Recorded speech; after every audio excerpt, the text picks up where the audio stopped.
Beautiful viewers, welcome back to Anugooda Kannada vlogs. ನಾನು ನಿಮ್ಮ ಎಲ್ಲರೂ ಹೇಗಿದ್ದೀರಾ? ಚೆನ್ನಾಗಿದ್ದೀರಾ? ನಾನು ಕೂಡ ತುಂಬಾ ಚೆನ್ನಾಗಿದ್ದೀನಿ. ಸ್ವಲ್ಪ ಹುಷಾರಿರಲಿಲ್ಲ, ಸ್ವಲ್ಪ ನೆಗಡಿ, ಸ್ವಲ್ಪ ಗಂಟ್ಲೆಲ್ಲ ಕರಕರ ಅಂತ ಅನ್ನಿಸ್ತಾ ಇದೆ. ಸೊ ವಾಯ್ಸ್ ಓವರ್ ಕೊಡಬೇಕಾದ್ರೆ ಯಾವ ಥರ ನಿಮಗೆ ಕೇಳಿಸ್ತಾ ಇದೆ ಅಂತ ಗೊತ್ತಾಗ್ತಾಯಿಲ್ಲ. ಒಂದು ವೇಳೆ ಏನಾದರೂ ವಾಯ್ಸಲ್ಲಿ ಏನಾದರೂ ಹೆಚ್ಚು ಕಮ್ಮಿ ಇದ್ದರೆ ಕ್ಷಮಿಸಿ ಅಂತ ಕೇಳ್ಕೊಳ್ತಾ, ಇದು ಬಂದು ಹಬ್ಬದ ದಿನದ ವ್ಲಾಗ್ನ ನಾನು ನಿಮ್ಮ ಜೊತೆ ಶೇರ್ ಮಾಡ್ಕೋತಾ ಇದ್ದೀನಿ. ಯಾವ ಹಬ್ಬ ಅಂದರೆ ಪಿತೃಪಕ್ಷ ಹಬ್ಬದ ವ್ಲಾಗ್ನ ನಾನು ನಿಮ್ಮ ಜೊತೆ ಶೇರ್ ಮಾಡ್ಕೋತಾ ಇದ್ದೀನಿ. ಅಂದರೆ ಪಿತೃಪಕ್ಷ ಹಬ್ಬ ಇನ್ನೂ ದೂರ ಇದೆ ಅಲ್ವಾ, ಅಂದರೆ ಅಕ್ಟೋಬರ್ 2 ಅಲ್ವಾ, ಅವತ್ತು ಮಾಡಿಲ್ಲ, ಇವತ್ತು ಯಾಕೆ ಮಾಡಿದ್ದೀರಾ ಅಂತ ಕೇಳ್ತಾ ಇದ್ರಿ. ಅಂದರೆ ನಾವು ಹಬ್ಬದ ದಿವಸ, ಅಮಾವಾಸ್ಯೆ ದಿವಸ ನಾವು ಮಾಡಲ್ಲ. ನನ್ನ ಹಸ್ಬೆಂಡ್ ಕಡೆ, ಅಮ್ಮನ ಕಡೆ ಎಲ್ಲ ಅವತ್ತೇ ಮಾಡ್ತಾರೆ. ಆದರೆ ಹಸ್ಬೆಂಡ್ ಮನೆ ಕಡೆ ಮಾಡಲ್ಲ.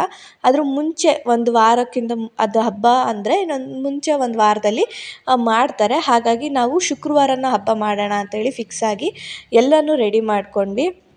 ಹಾಗೆ ಬೆಳಗಿನ ಜಾವ ಎದ್ದಿದ ತಕ್ಷಣ ಮನೆಯೆಲ್ಲ ಎಷ್ಟು ಸತಿ ಗುಡಿಸಿ ಎಷ್ಟು ಸತಿ ಸಾರಿಸ್ಬಿಟ್ನೋ ಗೊತ್ತಿಲ್ಲ. ಯಾಕಂದರೆ ಅಪ್ಪು ಕೂಡ ಇದ್ದಿದ್ದರಿಂದ ಓಡಾಡ್ತಾನೆ ಇದ್ನಲ್ಲ, ಹಾಗಾಗಿ ಕಿಚನೆಲ್ಲ ಕ್ಲೀನ್ ಮಾಡಿ ಮೊದಲು ಒಲೆಗೆ ಪೂಜೆ ಮಾಡಿ, ಆ ನಂತರ ಇಲ್ಲಿ ನೋಡ್ತಾ ಇರ್ಬೋದು ಅಮ್ಮ ಈಚೆಗಡೆ ಸಗಣಿ ಎಲ್ಲ ಸಾರಿಸಿದ್ರು. ಅಪ್ಪು ಅದ್ರ ಮೇಲೆ ಸೈಕಲ್ ತೊಗೊಂಡು ಹೋಗೋದಕ್ಕೆಲ್ಲ ಟ್ರೈ ಮಾಡ್ತಾಯಿದ್ದ, ಬೈತಾಯಿದ್ರು ಅಮ್ಮ. ಹಾಗಾಗಿ ಒಲೆ ಪೂಜೆ ಮೊದಲು ಮಾಡಬೇಕು. ಯಾಕಂದರೆ ಪಿತೃಪಕ್ಷ ಹಬ್ಬದಲ್ಲಿ ನಾವು ಆದಷ್ಟು ಅಡುಗೆಗಳನ್ನ ಜಾಸ್ತಿ ಮಾಡಿ ಇಡೋದ್ರಿಂದ ಅಡುಗೆ ಚೆನ್ನಾಗಿ ಆಗಬೇಕು, ನಮ್ಮ ಪಿತೃಗಳಿಗೆ ಅದು ಇಷ್ಟ ಆಗಬೇಕು ಅಂತ ಹೇಳ್ಬಿಟ್ಟು ನಾವು ಒಲೆಗೆ ಪೂಜೆ ಮಾಡಿ ಯಾವ ಅಡುಗೆನೂ ಕೆಡದಿರೋ ಥರ ನೋಡ್ಕೊಳ್ಳಪ್ಪ ಅಂತ ಹೇಳ್ಬಿಟ್ಟು ಪೂಜೆ ಮಾಡಿ ಆನಂತರ ಅಡುಗೆಗೆ ರೆಡಿ ಮಾಡ್ಕೋತಾ ಇದ್ದೀನಿ. ಅಮ್ಮ ಹೇಳಿದ್ರು, ಕಡ್ಡಿ ಹಚ್ಚಿದ್ಯಾ ಅಲ್ವಾ, ಒಂದು ಒಬ್ಬಟ್ಟಿಗೆ ಅಂತ ಹೇಳ್ಬಿಟ್ಟು ನೀರನ್ನ ಕುದಿಯೋಕೆ ಇಡು ಅಂತ ಹೇಳಿದ್ರು. ಹಾಗಾಗಿ ಅದನ್ನು ಕುದಿಯೋಕೆ ಇಟ್ಬಿಟ್ಟು ಅಮ್ಮನೂ ಕೂಡ ಫ್ರೆಶ್ ಅಪ್ ಆಗಿ ಬರೋಕ್ಕೆ ಹೋದರು. ಅಷ್ಟೊಳಗೆ ನಾನು ಇಲ್ಲಿ ಪಲಾವ್ಗೆ ಉತ್ತರಿಸ್ಕೊಡ್ತಾ ಇದ್ದೆ ಅಮ್ಮಂಗೆ. ಅವರು ಕೂಡ ಬಂದು ಒಬ್ಬಟ್ಟಿಗೆ ಅಂತ ಹೇಳ್ಬಿಟ್ಟು ಹೂರ್ಣ ಹಾಗೆ ಇದನ್ನೆಲ್ಲ ಕಲಸಿ ಎತ್ತಿಟ್ಕೊಂಡ್ರು. ಮೈದಾ ಏನಿರುತ್ತೆ ಅಲ್ವ ಅದನ್ನೆಲ್ಲ ಕಲಸಿ, ಮತ್ತು ಒಬ್ಬಟ್ಟಿಗೆ ಕಾಳೆಲ್ಲ ಬೇಯಿಸೋಕ್ಕೆ ಹಾಕ್ಬಿಟ್ಟು ಎಲ್ಲ ರೆಡಿ ಮಾಡ್ಕೋತಾಯಿದ್ರು. ನಾನು ಸ್ವಲ್ಪ ಕರಿಬೇವೆಲ್ಲ ಕಿತ್ಕೊಂಬರೋಣ ಅಂತ ಹೇಳ್ಬಿಟ್ಟು ಈ ಕಡೆ ಹೊಲದ ಹತ್ರ ಬಂದಿದ್ದೆ. ನಮ್ಮ ಸುಂದರಿ ನೋಡ್ಬೋದು ಹೇಗೆ ನೋಡ್ತಾ ಇದ್ದಾಳೆ ಅಂತ. ಇವತ್ತು ನಾವು ಮನೆ ಹತ್ರ ಕಟ್ಕೊಂಡಿರಲಿಲ್ಲ, ಹೊಲದ ಹತ್ರ ಕಟ್ಬಿಟ್ಟಿದ್ವಿ. ಅದಕ್ಕೆ ನಮ್ಮನ್ನೇ ನೋಡ್ತಾ ಇದ್ಲು, ಆ ಕಡೆ ಕರ್ಕೊಂಡು ಹೋಗೋದಕ್ಕೆ ಅಂತ ಹೇಳ್ಬಿಟ್ಟು. ಅಲ್ಲೇ ಇರಮ್ಮ ಅಂತ ಹೇಳ್ಬಿಟ್ಟು ನಾವು ಅಡುಗೆನ ಸ್ಟಾರ್ಟ್ ಮಾಡ್ಕೊಂಡ್ವಿ. ಆದರೆ ಸತಿ ಏನಾಯಿತು ಅಂದರೆ ಎಲ್ಲ ನಾನು ಒಬ್ಬಳೇ ಮಾಡಿದ್ದು. ಪಿತೃಪಕ್ಷ ಆಗಿರ್ಬೋದು, ವರಮಹಾಲಕ್ಷ್ಮಿ ಹಬ್ಬ ಆಗಿರ್ಬೋದು, ಎಲ್ಲ ನಾನು ಒಬ್ಬಳೇ. ಎಲ್ಲ ಹಬ್ಬದ ದಿವಸನೂ ಎನರ್ಜಿಟಿಕ್ಕಾಗಿ ಬೆಳಗ್ಗೆಯಿಂದ ಮಾಡಿರ್ತೀನಿ, ಆ್ಯಂಡ್ ಸಂಜೆ ಇನ್ನೇನು ಪೂಜೆ ಆಗಬೇಕು ಎಲ್ಲ ಆಗಬೇಕು ಸುಸ್ತಾಗಿ ಹೋಗ್ತಾಯಿದ್ದೆ, ಆ ಥರ ಆಗ್ಬಿಟ್ಟಿತ್ತು. ಆದರೆ ಈ ಸತಿ ಅಮ್ಮ ಬಂದಿದ್ದರಿಂದ ನನಗೆ ಎಷ್ಟೋ ಅರ್ಧ ಕೆಲಸ ಕಮ್ಮಿ ಆಗೋಯಿತು. ನಾನೆಲ್ಲ ಉತ್ತರಿಸ್ಕೊಟ್ಟಂಗೆ ಎಲ್ಲ ಅಮ್ಮ ಒಂದೊಂದೇ ಅಡುಗೆ ಮಾಡಿದ್ರು. ಹಾಗೆ ಅಪ್ಪುನ ಆಟ ಆಡ್ಕೊಂಡಿದ್ದ. ಆ ಹುಡುಗ ಯಾರು ಅಂತ ಕೇಳಿದರೆ, ಆ ಹುಡುಗ ಬಂದು ನಮ್ಮ ಅಮ್ಮನ ಮನೆ ಬಾಡಿಗೆಯಲ್ಲಿರೋವಂಥವ್ರು. ಅಲ್ಲಿದ್ನಲ್ವ, ಅಲ್ಲಿ ಜಾಸ್ತಿ ಅಟ್ಯಾಚ್ಮೆಂಟ್ ಆಗಿತ್ತು. ಹಾಗಾಗಿ ಅವನು ಕರ್ಕೊಂಡು ಬರ್ತೀನಿ ಅಂತ ಹೇಳಿದರು. ಸರಿ ಆಯಿತು, ನಾವಿನ್ನು ಕೆಲಸ ಮಾಡ್ಬೇಕಾರೆ ಅವನಿಗೆ ಒಬ್ಬರು ಆಟಾಡೋದಕ್ಕೆ ಸಿಗ್ತಾರೆ ಅಂತ ಹೇಳ್ಬಿಟ್ಟು ಬಂದಿದ್ದ. ಅವನು ಆರಾಮಾಗಿ ಅವ್ರ ಅಣ್ಣನ ಜೊತೆ ಆಟ ಆಡ್ಕೊಂಡಿದ್ದ. ನಾವು ಕೂಡ ಅಡುಗೆನ ಪ್ರಿಪ್ರೇಷನ್ ಮಾಡ್ಕೋತಾ ಇದ್ವಿ. ಆಲ್ಮೋಸ್ಟ್ ಎಲ್ಲ ಅಡುಗೆ ಆದಮೇಲೆ ಲಾಸ್ಟಿಗೆ ನಾವು ಒಬ್ಬಟ್ಟನ್ನ ಮಾಡೋದಕ್ಕೆ ಕೂತ್ಕೊಂಡ್ವಿ. ಈ ಒಂದು ಪಿತೃಪಕ್ಷ ಹಬ್ಬನ ನಾವು ಯಾಕೆ ಆಚರಿಸ್ಬೇಕು ಅಂತ ಅಂದರೆ, ನಮ್ಮನ್ನು ಯಾರೆಲ್ಲ ನಮ್ಮ ಅಂದರೆ ಏನಂತಾರೆ ಪ್ರೀತಿ ಪಾತ್ರರು ತ್ಯಜಿಸಿರ್ತಾರೆ ಅಲ್ವಾ, ಅವ್ರಿಗೆ ಈ ಒಂದು ವರ್ಷನೂ ನಾವು ಒಂದು ದಿವಸ ಆದರೂ ಅವ್ರನ್ನ ನೆನೆಸ್ಕೊಂಡು ಅವ್ರಿಗೆ ಇಷ್ಟ ಆಗುವಂತಹ ಅಡುಗೆನ ನಾವು ಮಾಡಿ, ನಮ್ಮ ಒಂದು ಫೈನಾನ್ಷಿಯಲ್ ಯಾವ ಥರ ಇದೆಯೋ ಆ ಥರ ಅಂತಲೇ ಹೇಳ್ಬೋದು, ಎಲ್ಲ ಥರನೂ ಅಡುಗೆನ ಮಾಡಿ ಅವ್ರಿಗಿಟ್ಟು ಅವ್ರಿಗೆ ಸಮಾಧಾನ ಅಂದರೆ ಅವ್ರಿಗೆಲ್ಲ ನಾವು ಹೇಳಬೇಕು, ನೀವೆಲ್ಲ ನಮಗಿನ್ನೂ ನೆನಪಿದ್ದೀರಾ, ನೀವೆಲ್ಲ ಇನ್ನೂ ನಮಗೆ ಗೊತ್ತು, ಇನ್ನೂ ನೆನಪಲ್ಲಿ ಇಟ್ಕೊಂಡಿದ್ದೀವಿ, ಯಾರನ್ನೂ ನಾವು ಮರ್ತಿಲ್ಲ ಅಂತ ನಾವು ಅವ್ರನ್ನ ತೋರಿಸೋದಕ್ಕೆ. ಹಾಗೆ ಅವ್ರಿಗಿಷ್ಟ ಆಗಿರುವಂಥ ಅಡುಗೆನೆಲ್ಲ ಮಾಡಿ ಅವತ್ತೊಂದು ದಿವಸ ಅವ್ರಿಗೆ ಎಡೆ ಅಂತ ಇಟ್ಟು ನಾವು ಅದರಲ್ಲಿ ಮಾಮೂಲಿ ಊಟನ ಮಾಡೋದು. ಎಲ್ಲರಿಗೂ ಒಂದು 9 ಜನ 15 ಜನಕ್ಕೆ ಅವ್ರಿಗೂ ಕೂಡ ಅನ್ನ ಅಂದರೆ ಅಡುಗೆನ ಬಡಿಸಿ ಅವ್ರಿಗೂ ಕೂಡ ಊಟ ಮಾಡಬೇಕು ಅಂತ ಹೇಳ್ಬಿಟ್ಟು ಒಂದು ಮನೇಲಿ ಈ ಥರ ಹಬ್ಬ ಮಾಡಿದಾಗ ಅದು ನನಗೆ ಗೊತ್ತಿರೋ ಅಂಥದ್ದು. ನಮ್ಮ ಪೂರ್ವಜರು ಯಾರ್ಯಾರು ಇದ್ದಾರೆ ಅವ್ರನ್ನ ನಾವು ಯಾವತ್ತೂ ಮರಿಬಾರ್ದು ಅನ್ನೋದಕ್ಕೋಸ್ಕರ ನಾವು ಈ ಹಬ್ಬನ ಮಾಡೋದು ಅಂತ ಹೇಳ್ಬೋದು, ಸಿಂಪಲಾಗಿ ಹೇಳೋದಾದರೆ. ಇವಾಗ ನಮ್ಮ ಜನ್ರೇಷನ್ ಏನಿದೆ ನಾವು ತಿಳ್ಕೊಂಡು ಮಾಡ್ತಾಯಿದ್ದೀವಿ. ನಮ್ಮ ಮುಂದಿನ ಪೀಳಿಗೆ ಅಂದರೆ ನಮ್ಮ ಮಕ್ಕಳು, ಅವ್ರ ಮಕ್ಕಳೆಲ್ಲ ಏನು ಮಾಡ್ತಾರೋ ನಿಜವಾಗ್ಲೂ ಗೊತ್ತಿಲ್ಲ. ಯಾಕಂದರೆ ನಾನು ಈ ಹಬ್ಬ ಸ್ಟಾರ್ಟ್ ಮಾಡಿದ್ದು ಮದುವೆ ಆದಮೇಲೆ, ಅದು ಮಗು ಆಗಿ 1 ವರ್ಷ, ಸೊ 1 ವರ್ಷ 1.5 ವರ್ಷ ಆದಮೇಲೆ ನಾನು ಈ ಹಬ್ಬನ ಸ್ಟಾರ್ಟ್ ಮಾಡ್ಕೊಂಡಿದ್ದು. ಹಬ್ಬಗಳು ಯಾವುದೇ ಹಬ್ಬ ಆಗಿರ್ಬೋದು, ನಮ್ಮ ಮನೇಲಿ ನಾನು ಮಾಡಬೇಕು, ನಮ್ಮ ಮನೇಲೂ ಒಳ್ಳೇದಾಗಬೇಕು ಅಂತ ಹೇಳ್ಬಿಟ್ಟು ಪ್ರತಿಯೊಂದು ಹಬ್ಬನ ಮಾಡ್ಕೊಂಡು ಬರ್ತಾ ಇರೋದು. ಅದರಲ್ಲೂ ಈ ಒಂದು ಹಬ್ಬವೂ ಅಷ್ಟೇ. ಈ ಹಬ್ಬ ಬಂದು ಮೇಯ್ನಾಗಿ ನಾವು ಮಾಡ್ತಾ ಇರೋದು ನನ್ನ ಹಸ್ಬೆಂಡ್ ಕಡೆಯವ್ರಿಗೆ, ಅಂದರೆ ನನ್ನ ಹಸ್ಬೆಂಡ್ ತಾಯಿ ಆಗಿರ್ಬೋದು, ಅವರ ಅಪ್ಪ, ಅವರ ಇದು ಏನೇನಿರುತ್ತೆ ಅಲ್ವಾ ಬ್ಯಾಕ್ಗ್ರೌಂಡು, ಅವ್ರದ್ದೆಲ್ಲ ಸೇರಿಸಿ ನಾವು ಮಾಡ್ತಾ ಇರೋದಂಥದ್ದು. ಮೊದಲನೇ ವರ್ಷ ನಂಗೆ ನಿಜವಾಗ್ಲೂ ಗೊತ್ತಿರಲಿಲ್ಲ ಯಾವ ಥರ ಮಾಡಬೇಕು, ಯಾವ ಥರ ಕಲಶ ಇಕ್ಕಬೇಕು, ಏನೇನೆಲ್ಲ ಇಕ್ಕಬೇಕು ಅಂತ. ಹೋದನೇ ವರ್ಷ ನೀವು ನೋಡಿದರೆ ಅವರ ದೊಡ್ಡಪ್ಪ ದೊಡ್ಡಮ್ಮ ಅವರ ತಮ್ಮ ಎಲ್ಲರೂ ಬಂದು ನನಗೆ ಹೇಳ್ಕೊಟ್ಟಿದ್ರು ಯಾವ ಥರ ಮಾಡಬೇಕು ಅಂತ ಹೇಳ್ಬಿಟ್ಟು. ಸೊ ಅದು ನೆನಪಿತ್ತು ನನಗೆ. ಹಾಗೆ ಹೋದ ಸತಿ ವೀಡಿಯೋ ಕೂಡ ನಾನು ಮಾಡ್ಕೊಂಡಿದ್ದೆ ಅಲ್ವಾ, ಒಂಚೂರು ಮಾಡಿದ್ದೆ, ಅದೊಂದು ಫೋಟೋ ಇತ್ತು ನನ್ನ ಹತ್ರ. ಹಾಗಾಗಿ ಆ ಫೋಟೋ ನೋಡಿಕೊಂಡು ಈ ಸತಿನೂ ನಾನೇ ಅದನ್ನೆಲ್ಲ ಅರೇಂಜ್ ಮಾಡ್ಕೋತಾ ಇದ್ದೀನಿ. ಈ ಥರ ನಾವು ಹಬ್ಬಗಳನ್ನ ನಮ್ಮ ಹಿರೀಕರು ಏನಕ್ಕೆಲ್ಲ ಪಾಲಿಸ್ಕೊಂಬಂದಿದ್ದಾರೆ ಅಲ್ವಾ, ಏನಕ್ಕೆ ನಮಗೆ ಒಳ್ಳೇದಾಗಬೇಕು, ನಮ್ಮ ಮುಂದಿನ ಮಕ್ಳಿಗೆ ಒಳ್ಳೇದಾಗಬೇಕು ಅಂತ ಹೇಳ್ಬಿಟ್ಟು ಪ್ರತಿಯೊಂದೂ ಏನೋ ಒಂದು ಕಾರಣ ಇಟ್ಕೊಂಡು ಹಬ್ಬಗಳನ್ನ ಮಾಡಿರ್ತಾರೆ. ಹಾಗಾಗಿ ನಾವು ಕೂಡ ಅದನ್ನು ಮರಿಬಾರ್ದು. ನಮಗೆ ಗೊತ್ತಿಲ್ಲ ಈಗಿನ ಪೀಳಿಗೆದವರು ನಾವು ಹೇಗೋ ಒಂದು ಒದ್ದಾಡಿ ಮಾಡ್ತಾಯಿದ್ದೀವಿ, ನೆಕ್ಸ್ಟ್ ಜನ್ರೇಷನ್ ಬರೋರು ಈ ಹಬ್ಬನೆಲ್ಲ ಆಚರಿಸ್ತಾರೋ ಇಲ್ವೋ ಗೊತ್ತಿಲ್ಲ. ಆದರೆ ನಮ್ಮ ಮನೇಲಿ ನಾವು ಆಚರಿಸೋದನ್ನ ನೋಡ್ತಾ ನೋಡ್ತಾ ಮಕ್ಕಳು ಅದನ್ನು ಕಲಿತಾರೆ ಅನ್ನೋದೊಂದು ಅಷ್ಟೇ. ಓ, ನಮ್ಮ ಅಪ್ಪ ಅಮ್ಮ ಇದನ್ನು ಮಾಡ್ತಾಯಿದ್ರು, ನಾವು ಮಾಡಬೇಕು ಅನ್ನೋದೊಂದು ಅವ್ರ ಮನ್ಸಿಗೆ ಬರಬೇಕು. ಹಾಗಾಗಿ ನಾವೇ ಮಾಡೋದು ಬಿಟ್ಬಿಟ್ರೆ ಅವರು ಕೂಡ ಹಾಗೆ ಬಿಟ್ಬಿಡ್ತಾರೆ, ಮಾಡೋಕ್ಕೆ ಹೋಗೋದಿಲ್ಲ. ಹಾಗಾಗಿ ಅದು ಕೂಡ ನನಗೊಂದು ಯೋಚನೆ ಇತ್ತು.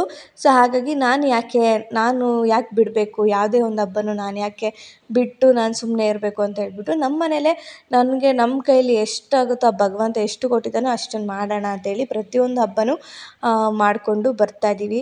ಆ ದೇವರು ನಾನೇನು ಅಂದ್ಕೊಂಡಿದ್ದೀನಿ ಅಂದರೆ, ನಾವು ಎಷ್ಟು ದೇವ್ರ ಮೇಲೆ ಭಾರ ಹಾಕ್ತೀವೋ ಅಷ್ಟು ಪ್ರಯತ್ನ ನಾವು ಪಡಬೇಕು. ಆವಾಗಲೇ ಆ ದೇವ್ರು ನಮಗೊಂದು ಸತಾಸ್ತು ಅಂತ ಹೇಳ್ತಾನೆ ಇದೆ, ಏನೋ ಒಂದು ಕೆಲಸ ಮಾಡೋದಕ್ಕೋದ್ರು. ಹಾಗಾಗಿ ಅಷ್ಟೇ. ಹಾಗೆ ನೀವೆಲ್ಲ ಹಬ್ಬನ ಆಲ್ಮೋಸ್ಟ್ ಎಲ್ಲ ಅಮಾವಾಸ್ಯೆ ದಿವಸನೇ ಆಚರಿಸ್ತಾರೆ ಅಂತ ಅಂದ್ಕೊಂಡಿದ್ದೀನಿ. ಚೆನ್ನಾಗಿ ಆಚರಿಸಿ, ನಿಮ್ಮ ಪೂರ್ವಜರು ಯಾರ್ಯಾರೆಲ್ಲ ಇದ್ದಾರೆ ಅವ್ರನ್ನ ಒಂದು ಸತಿನಾದರೂ ಮನಸಾರೆ ನೆನೆಸ್ಕೊಂಡು ಅವ್ರಿಗೆ ಏನೇನು ಇಷ್ಟ ಅದನ್ನು ಮಾಡಿ ಎಡೆಗೆ ಹಾಕಿ ಅಂತಲೇ ಹೇಳ್ತೀನಿ ನಾನು. ಯಾಕೆ ಅಂದರೆ ಒಂದೊಂದು ಸಂಬಂಧ ಹೇಗಿರುತ್ತೆ ಅಂದರೆ ತುಂಬ ಆತ್ಮೀಯವಾಗಿರುತ್ತೆ. ಸಡನ್ನಾಗಿ ಅವ್ರನ್ನ ಕಳ್ಕೊಂಡಾಗ ಎಷ್ಟು ನೋವಾಗುತ್ತೆ ಅಲ್ವಾ. ಅಟ್ಲೀಸ್ಟ್ ವರ್ಷಕ್ಕೆ ಒಂದು ಸತಿ ಅವ್ರನ್ನ ನೆನೆಸ್ಕೊಂಡು ಅವ್ರಿಗೆ ಅಂತ ಇಷ್ಟ ಆಗೋದನ್ನ ಮಾಡಿ ಅದನ್ನು ನಾವು ತಿಂದು ಖುಷಿಯಾಗಿ ಮನೆಯವರೆಲ್ಲನೂ ಇರೋದ್ರಿಂದ ಏನೋ ಒಂಥರ ಅವ್ರಿಗೂ ಕೂಡ ಮೇಲುಗಡೆ ನಮ್ಮನ್ನು ನೋಡಿ ಆಶೀರ್ವಾದ ಮಾಡ್ತಾಯಿರ್ತಾರೆ, ಅವರು ನಮ್ಮನ್ನು ನೋಡ್ತಾ ಇರ್ತಾರೆ ಅನ್ನೋ ಒಂದು ನಂಬಿಕೆ ಅಲ್ವಾ ನಮಗೆ. ಇದೆಲ್ಲ ಅನ್ಬೋದು, ಅಯ್ಯೋ ಇದೆಲ್ಲ ಹಳೆ ಕಾಲ, ಇವಾಗೆಲ್ಲ ಯಾರು ನಂಬಲ್ಲ, ಯಾರು ಇದನ್ನು ಮಾಡಲ್ಲ ಅಂತ ಹೇಳ್ತಾರೆ. ಆದರೆ ಎಲ್ಲೋ ಒಂದು ಕಡೆ ನಮ್ಮ ಪೂರ್ವಜರು ಎಲ್ಲ ಮಾಡ್ಕೊಂಬಂದಿರೋ ಸತ್ಯನೇ.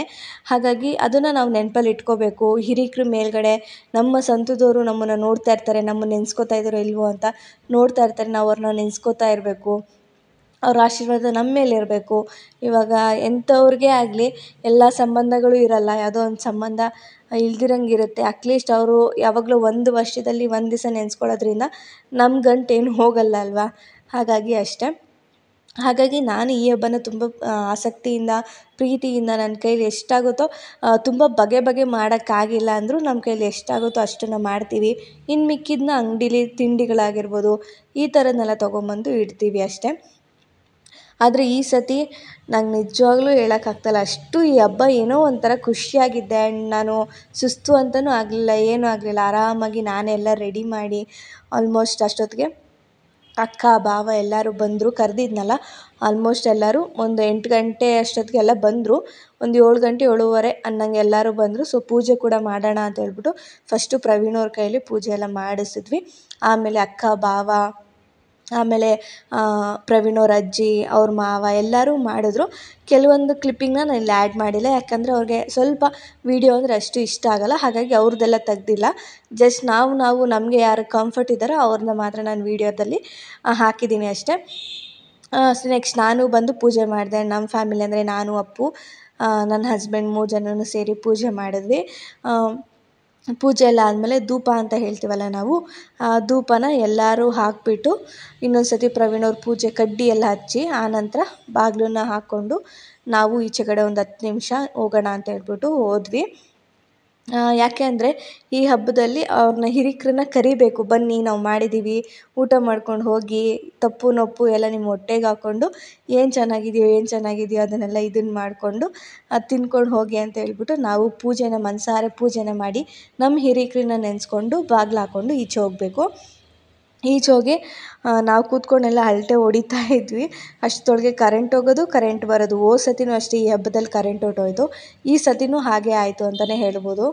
ಆದರೆ ಹೋದ ಸತಿ ಪೂಜೆ ಮಾಡ್ಬೇಕಾದ್ರೆ ಕರೆಂಟ್ ಹೊರ್ಟೋಗಿತ್ತು. ಆದರೆ ಈ ಸತಿ ಪೂಜೆ ಎಲ್ಲ ಹಾಕಿ ಧೂಪ ಹಾಕಿ ಆಮೇಲೆ ನಾವು ಈಚೆ ಬಂದ ಮೇಲೆ ಕರೆಂಟ್ ಹೋಯಿತು. ಆಮೇಲೆ ನಾವು ಕರೆದವರೆಲ್ಲ ಬಂದಿದ್ದರು, ಅವ್ರಿಗೆಲ್ಲ ಊಟಕ್ಕೆ ಇಟ್ಕೊಟ್ಟು ಅವ್ರಿಗೆಲ್ಲ ಹಣ್ಣು ಕಾಯಿ ಎಲ್ಲ ಕೊಟ್ಟು ಒಬ್ಬಟ್ಟೆಲ್ಲ ಕೊಟ್ಟು ಕಳಿಸ್ದೆ. ಅದಾದಮೇಲೆ ನಾನು ಈ ಒಂದು ಕ್ಲಿಪ್ಪಿಂಗ್ನ ತಗೊಂಡೆ. ಏನು ಅಂದರೆ ನಾನು ಈ ಸತಿ ಏನು ಅಡುಗೆ ಮಾಡಿದ್ವಲ್ಲ ಅದು ಆಲ್ಮೋಸ್ಟ್ ಎಲ್ಲನೂ ಖಾಲಿಯಾಗಿತ್ತು.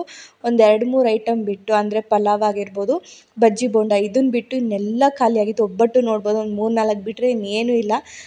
ನನ್ನ ಹಸ್ಬೆಂಡ್ ಫ್ರೆಂಡ್ಸು ಮತ್ತು ಹಸ್ಬೆಂಡ್ ಫ್ಯಾಮಿಲಿ ಎಲ್ಲರೂ ಬಂದಿದ್ದರು. ಆದರೆ ಅವ್ರದ್ದೆಲ್ಲ ನಾನು ಕ್ಯಾಪ್ಚರ್ ಮಾಡಿಲ್ಲ, ಯಾಕಂದರೆ ಅಷ್ಟು ಅವ್ರಿಗೆ ಕಂಫರ್ಟಬಲ್ ಇಲ್ಲ. ಹಾಗಾಗಿ ಅದನ್ನೆಲ್ಲ ಯಾವುದು ನಾನು ಕ್ಯಾಪ್ಚರ್ ಮಾಡಿ ಹಾಕ್ಕೊಂಡಿಲ್ಲ. ಸೊ ಲಾಸ್ಟಿಗೆ ನನಗೆ ಮಿಕ್ಕಿರೋಂಥ ಊಟನ ನಾನು ಕೂಡ ಊಟ ಮಾಡ್ಕೊಂಡ್ವಿ. ನೆಕ್ಸ್ಟ್ ಡೇ 3 ಜನಕ್ಕೂ ಹುಷಾರಿಲ್ಲ, ನನಗೆ, ನನ್ನ ಹಸ್ಬೆಂಡ್ ಹಾಗೆ ಪಾಪುಗೆ. ಹಾಸ್ಪಿಟ್ಲಿಗೂ ಕೂಡ ಹೋದ್ವಿ. ಅಲ್ಲಿ ನೋಡಿದ್ರೆ ವೈರಲ್ ಫೀವರ್ ಅಂತ ಹೇಳಿಬಿಟ್ರು. ಅಂದರೆ ಒಬ್ರಿಗಿಂತ ಒಬ್ರಿಗೆ ಸೋಗ್ತಾ ಇದೆ ಅಲ್ವ ಇವಾಗ, ಆ ಥರ ನಮಗೆ ಭಯನೇ ಆಗೋಯ್ತು. ಯಾಕಂದರೆ ಮೊದಲು ಅಪ್ಪುಗಿತ್ತು, ಅವನಿಗೆ ನೆಗಡಿ ಕೆಮ್ಮು ಇತ್ತು. ಅದಾದಮೇಲೆ ನಮಗೆ ಬಂದುಬಿಡ್ತು ನೆಗಡಿ ಕೆಮ್ಮು. ಹಾಗಾಗಿ ಫಸ್ಟು ಹೋಗಿ ಇದನ್ನು ಮಾಡ್ದಂಗೆ, ಡಿಲೇ ಮಾಡ್ದಂಗೆ ಇಂಜೆಕ್ಷನ್ ಎಲ್ಲ ತೊಗೊಂಡು ಮೆಡಿಸನ್ ತೊಗೊಂಡು ಬಂದ್ವಿ. ಆ್ಯಂಡ್ ಈ ಥರ ಏನಾದರೂ ಸಣ್ಣ ಪುಟ್ಟ ಬಂದ್ರೂ ತೋರಿಸ್ಕೊಬಿಡಿ, ಆಮೇಲೆ ದೊಡ್ಡದಾದಮೇಲೆ ಇದನ್ನು ಮಾಡೋಕ್ಕಾಗಲ್ಲ. ಯಾಕಂದರೆ ಇವಾಗಿನ ವೆದರ್ ಹಾಗೆ ವೈರಲ್ ಫೀವರ್ ಅಂತೆಲ್ಲ ಹೇಳ್ತಾ ಇದ್ದಾರೆ. ಹಾಗಾಗಿ ಹುಷಾರಾಗಿ ಇರ್ರಿ. ಹಾಗೆ ನೆಕ್ಸ್ಟ್ ಡೇ ಅಮ್ಮನೇ ಸಂಜೆ ಮನೆ ಕೆಲಸ ಎಲ್ಲ ಮಾಡಿಕೊಟ್ಟು ಪಾತ್ರೆಗಳನ್ನೆಲ್ಲ ಜೋಡಿಸಿ ಎಲ್ಲ ಎತ್ತಿಟ್ಟು ಆನಂತರ ಅವರು ಕೂಡ ಊರಿಗೆ ಹೊರಟರು. ಇಲ್ಲಿಗೆ ನಾನು ಇವತ್ತಿನ ವ್ಲಾಗ್ನ ಎಂಡ್ ಮಾಡ್ತಾಯಿದ್ದೀನಿ. ಕಂಟಿನ್ಯೂ ಮಾಡೋದಕ್ಕಾಗಲಿಲ್ಲ. ಸಿಗ್ತೀನಿ ಮುಂದಿನ ವೀಡಿಯೋದಲ್ಲಿ. ಅಲ್ಲಿವರೆಗೂ take care, bye bye. Thank you for watching. Lots of love.